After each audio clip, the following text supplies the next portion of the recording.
اعوذ باللہ من الشیطان الرجیم، بسم اللہ الرحمن الرحیم۔ جی ناظرین کرام، آج کی دعا کے سلسلے میں ہم 13ویں دعا آپ کی خدمت میں پیش کر رہے ہیں، والدین کے لیے رحمت کی دعا۔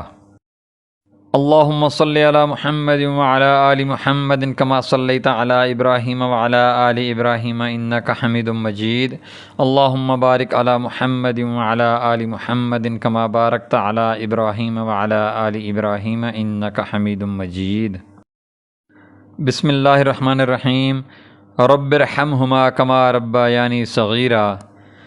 پروردگار، ان میرے والدین پر رحم فرما جس طرح انہوں نے رحمت اور شفقت کے ساتھ مجھے بچپن میں پالا تھا۔ آمین یا رب العالمین، بجاہ سید الانبیاء والمرسلین خاتم النبیین محمد الرسول اللہ صلی اللہ علیہ وآلہ وسلم۔ جی ناظرین، اگر آپ نے ابھی تک ہمارے چینل کو سبسکرائب نہیں کیا تو برائے مہربانی ہمارے چینل کو سبسکرائب کریں اور دوستوں سے شیئر کریں۔ جزاکم اللہ خیر و احسن الجزاء۔